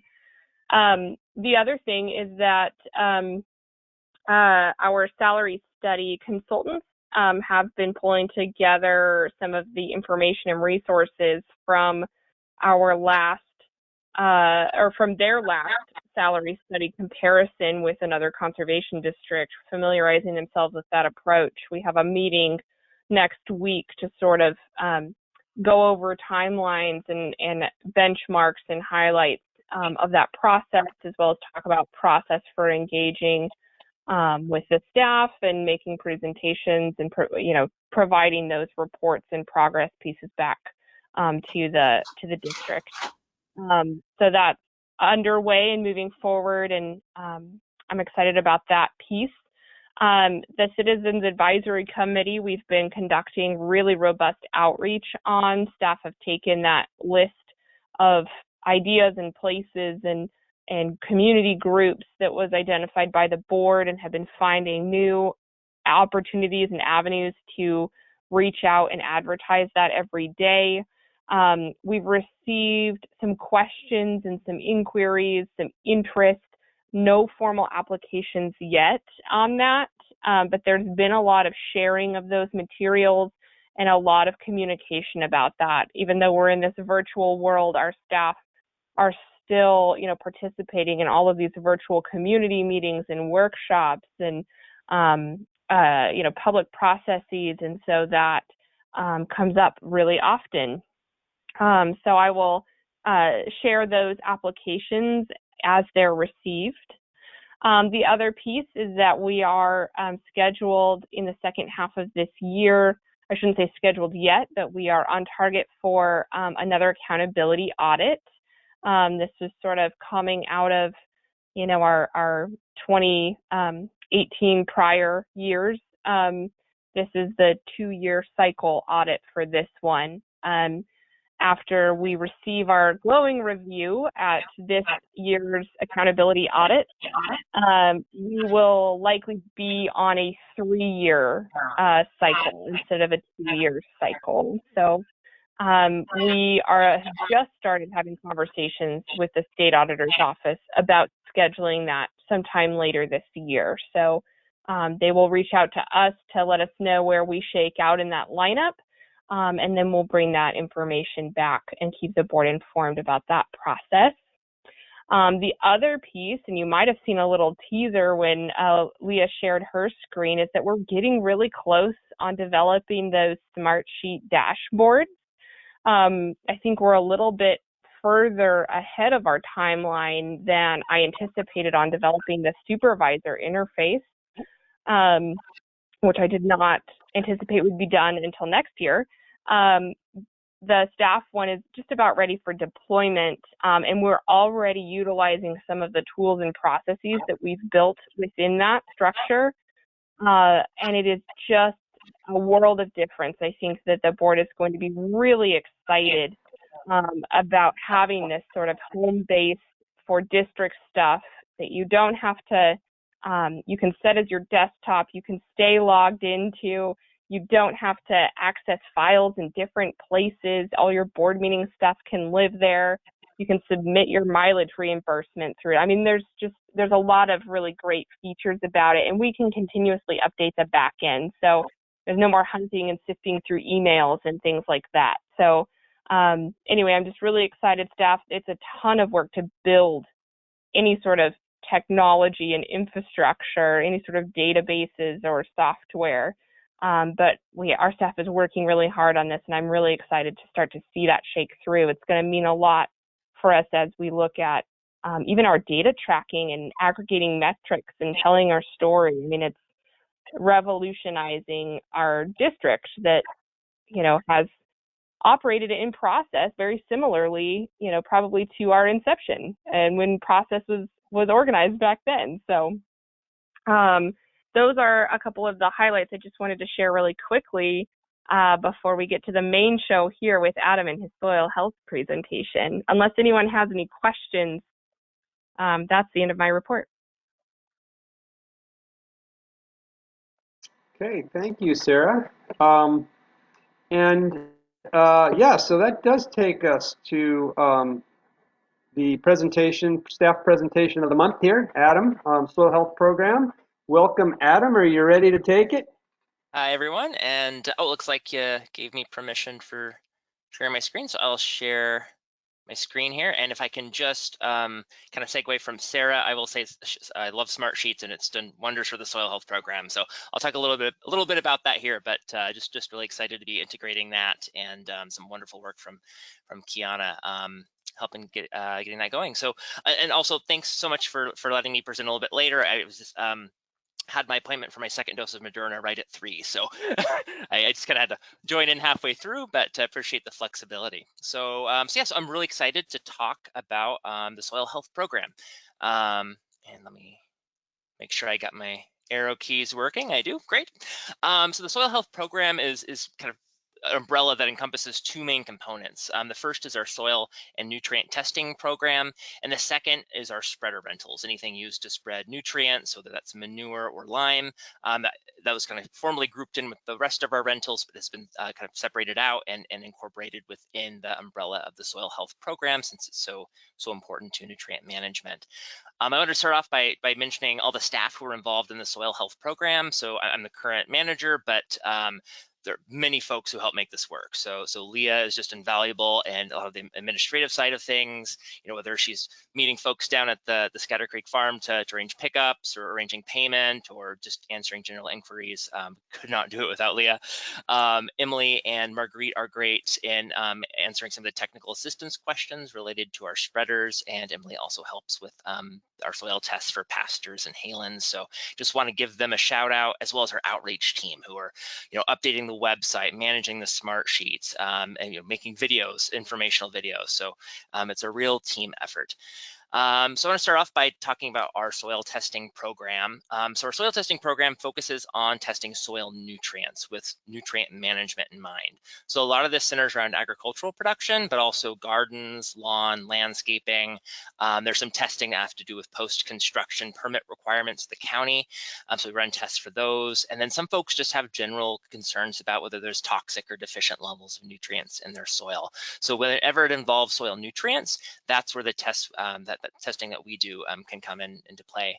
There are some tests that we refer out for. Some folks, think maybe we could test for soil contaminants, and that's really more the purview of an environmental environmental testing lab, of which there's a number within the county. And so for those, we'll refer folks out to this really handy web map from the Department of Ecology, which shows state-certified environmental testing labs.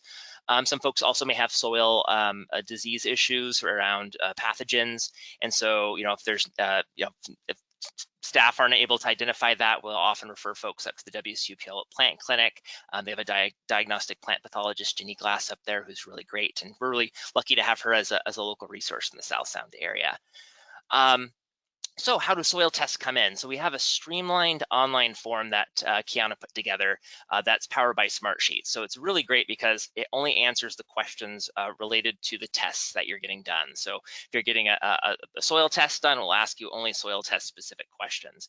It lets us know all the details we need to interpret their soil tests, but also streamlines record keeping. And because they're entering it in, it really, they're putting their details in, so it reduces the chance for error in a lot of cases. So after they fill out that form, then the next step. Oh, I'm getting a little bit of feedback, and it's could maybe somebody mute their mic if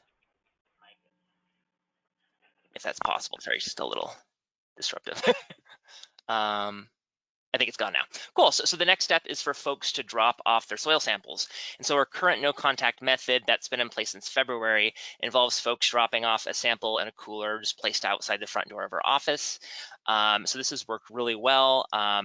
Folks drop them off in the cooler. There's ice packs in the cooler that keep the samples cool so they don't heat up, which can affect the results. And then we bring those in daily and refrigerate them. And then once a week, Leah will package up the samples that we've received across the past 7 days, and we'll send them down to A&L Labs in Portland, Oregon. So they're a regional soil testing lab, which is used across the Northwest.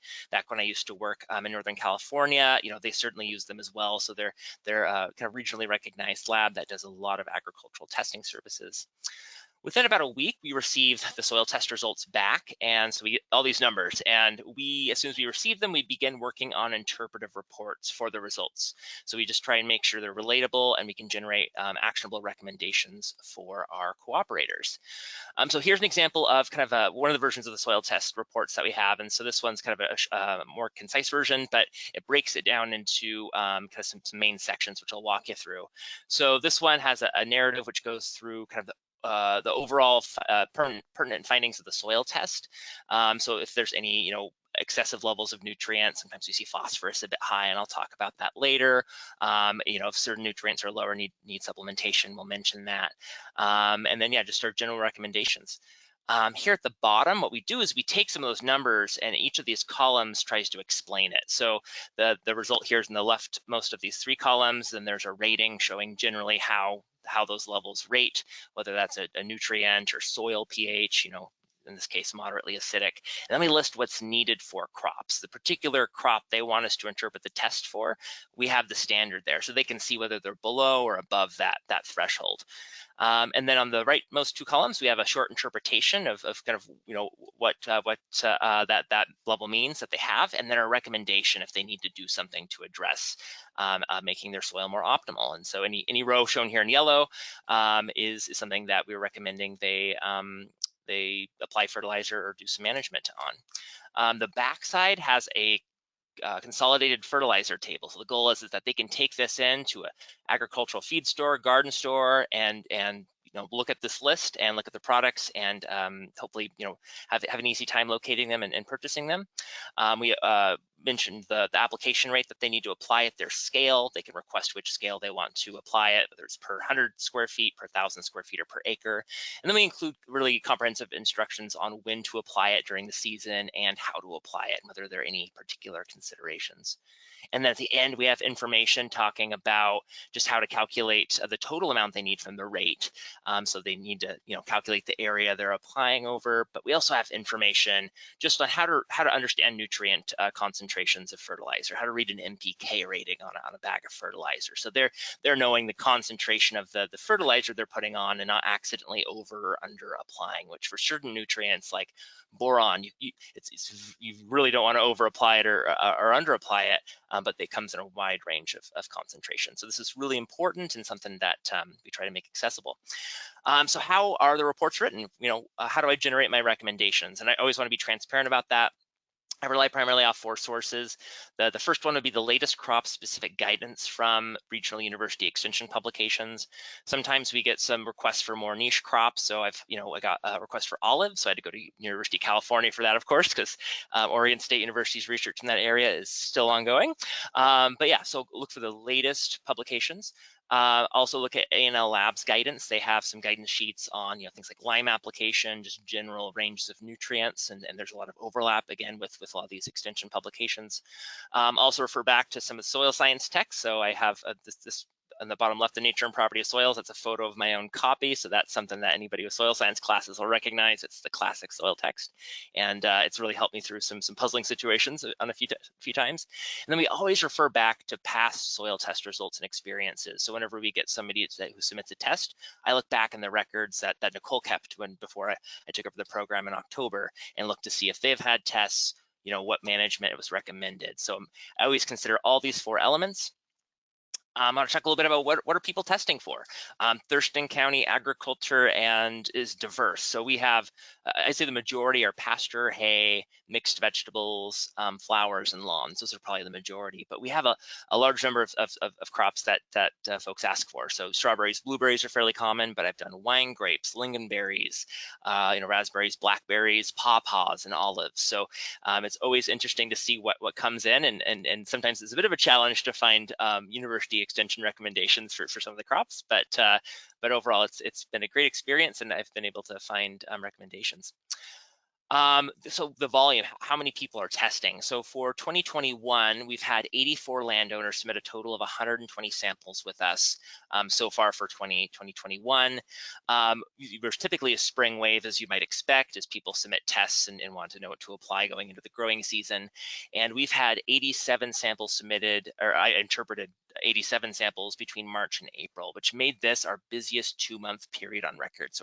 So far our biggest kind of spring wave. So it was a kind of a really busy first year for me running the soil testing program, but it was great to see so many folks engaging with the district. I want to talk briefly about the types of recommendations. So we ask folks their preference, whether they want organic or conventional soil test fertilizer recommendations, or they don't have a preference. And so this is the general split of that. Most folks are asking for organic. A few folks asking for conventional, and then others having no preference. And then a few requests for both. So for some folks who want to compare. Another great thing I think is understanding the scale of the scale that folks are applying fertilizer across. So they can ask to have the recommendations be per pounds per 100 square feet, pounds per 1,000 square feet, or pounds per acre. And so for the most part, most folks using our testing program are asking for the smaller scale. So, we have a lot of folks, who are doing backyard gardenings, homesteading, small scale ag, but definitely some larger folks. And on the per acre side of things, definitely a lot more folks with pastures or hay fields. So they're kind of a good portion of the larger acreages. One thing I've developed, kind of an innovation just to help me save time, is creating nutrient spreadsheets. So these are kind of Excel documents that auto-calculate the amount of fertilizer I need for each nutrient. And it's turned hours of work into just minutes. It's removed chances for human error, so I'm not doing calculations on a calculator and accidentally mistyping a number.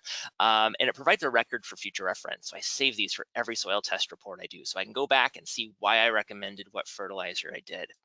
And so just to show you like the sheet for potassium, if say I need 100 pounds of potassium per acre and I need to turn that into some guidance for somebody who wants to apply potassium for their garden, I just add 100 to this box, scroll down, and for the 3 potassium fertilizers I commonly recommend, it automatically shows the pounds and ounces on a per 100 square foot and per 100 square foot basis.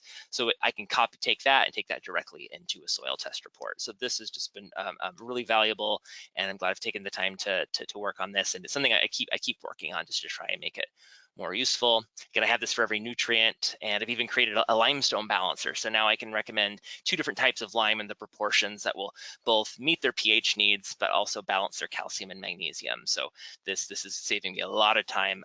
Took some algebra to get it to work, but glad I spent the time on it. And yeah, just happy about that. All the soil test data that we've received since October, I've also compiled into one Excel spreadsheet. So it's actually not that difficult to copy the data over from A&L Labs reports into an Excel spreadsheet, thankfully. And I've done it, I haven't spent too much time on this. This is something I've just spent like, a few hours just since the spring wave has eased up and I've had some more time. But I've been able to analyze it in an open source statistical program I used to use back when I was at WSU. And it really helps us monitor trends in soil health in our county in a matter of seconds. So I've seen some trends, but this really helps me visualize it. So I pop in some codes, and this is just a simple histogram, but this is phosphorus levels for all the soil tests that have come in since October. And so I consistently see really high levels of phosphorus. Here on the x-axis, you can see the parts per million of phosphorus coming in. Anything over 100 is considered excessive.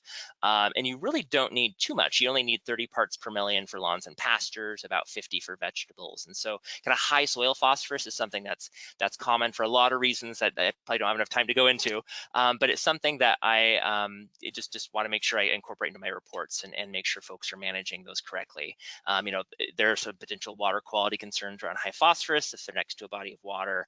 And high phosphorus can also potentially decrease colonization of plant roots by fungal mycorrhizae, which are something we want to have happy in the soil.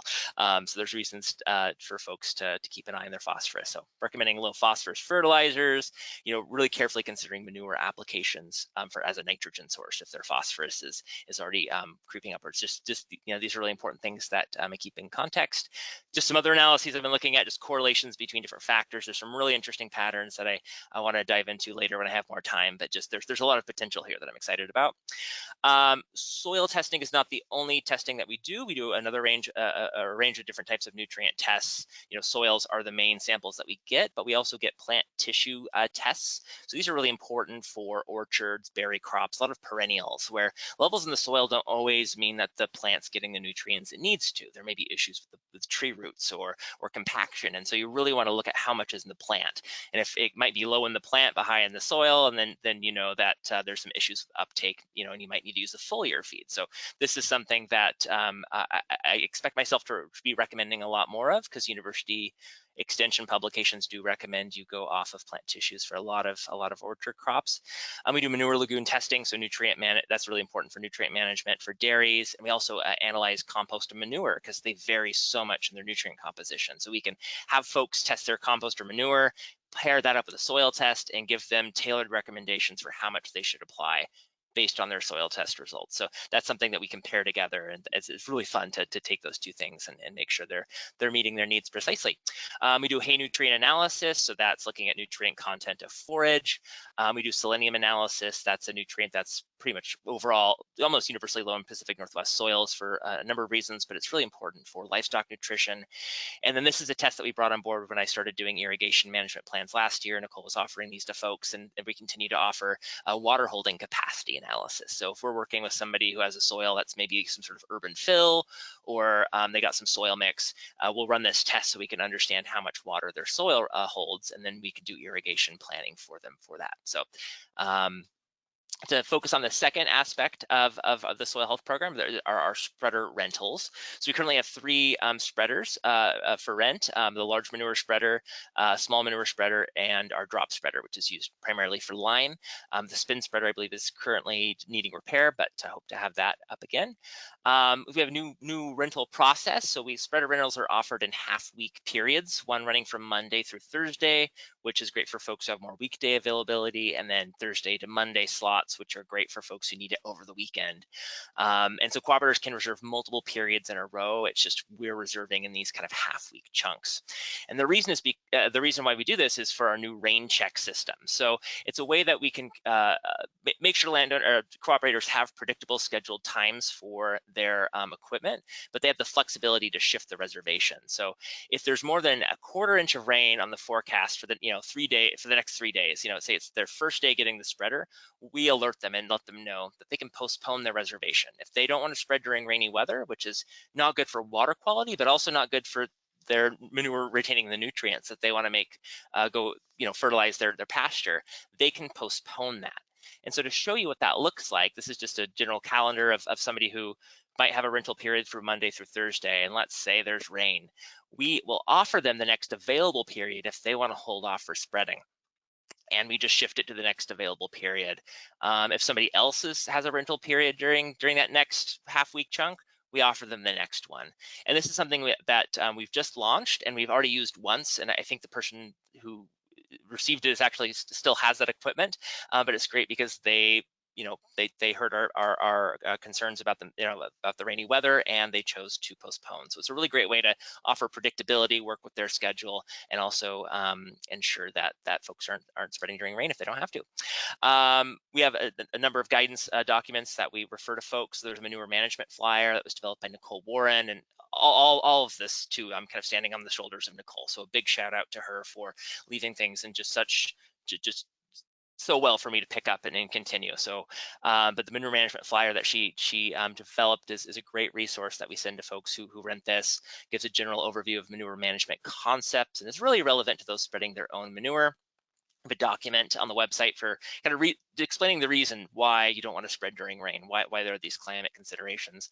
And then we have a biosafety procedure for our spreaders, so we are not inadvertently spreading diseases or pests from one operation to the next. So this is just good general practices. And there's also a really great video that was developed. I think this has started before I took managed the program, but that discusses use of the manure spreader. And so I think this is really exciting, having video showing things in action, and I'd like to see potentially more of in the future with the program.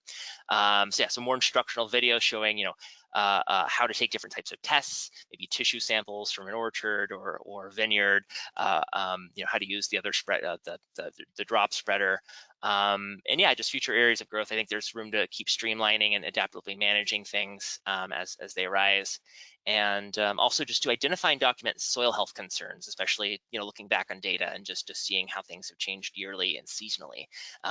There's data going all the way back to 2017 that Nicole has, so it's just a really great resource, and we can go back and see how things have varied over the past 4 years.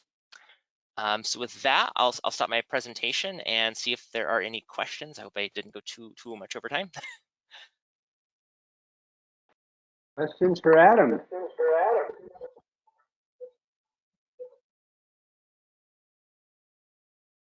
I just have one quick comment, TJ. Yeah. I just wanted to share that Adam has just done an amazing job, and there's definitely been a whole bunch of folks involved in developing this program and these processes, and but we definitely could not have done this without Adam and just the additional skills and layers of data collection and thinking about this and knowledge of specific crops and processes, but also this really just unwavering commitment to the community and making this accessible and useful and practical for community application. It's just so appreciated. So I really want to say that Adam's done a really amazing job developing this program and has a great vision for its future. And these changes that we're making are to help make us accountable, right, as purveyors of this equipment and this testing program, so that we're not contributing to water quality concerns, and we're helping producers, realize the advantage and capture and access the advantages of their nutrients on site. And this is met with a growing capacity at the district. We are seeing more and more people through our doors than ever before, like Adam mentioned, with our soil testing program, seeing 80 folks in about a 2-month period, might be comparable to a year in the past. And so being able to scale up and accommodate that growing demand, a lot of these technologies and tools that Adam's invested in developing are allowing us to do so, where in the past it was a 40-hour or 80-hour conservation plan development with each individual producer. And we need to meet a volume of demand from the community that is so much greater than ever before. And so we're rising to that challenge. And I want to thank Adam for helping us do that, because this is a great evolution of this program. Thank you, Adam. I thought it was a great presentation. It's exciting to see you figuring out how to help more people. And I'll be curious to see if we have more ways to reach people who are needing to know more about fertilizing their lawns or not. Yeah, thank you. And lawns have been, I would say, one of the more increasing types of soil tests that have been coming through. So I think there is that kind of rising demand for that, and there's certainly different options, different ways to manage lawns. So folks can definitely take a more low demand approach, lower fertilizer. So just kind of showing those options, and I think is going to be important. Well, as a hardcore soil nerd, the last 20 minutes have been nirvana for me.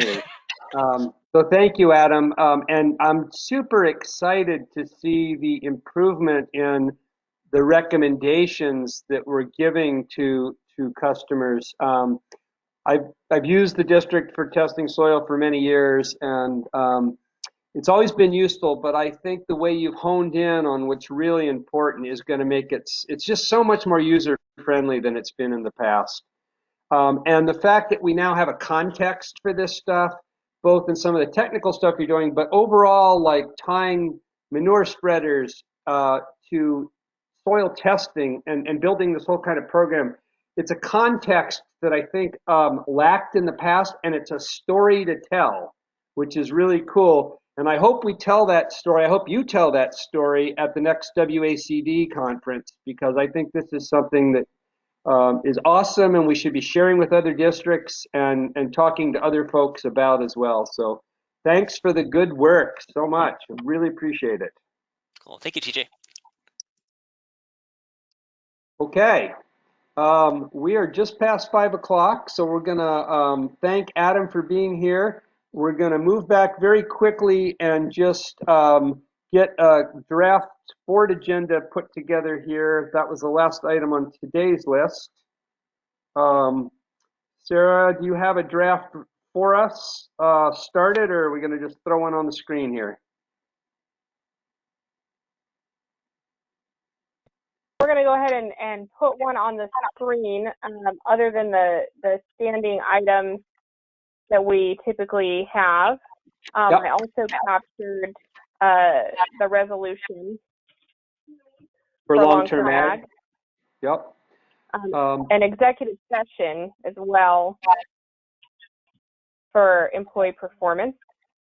And as a reminder to the board, that is Sarah's mid-year evaluation. So it's a chance for the board to talk about Sarah's performance thus far in 2021.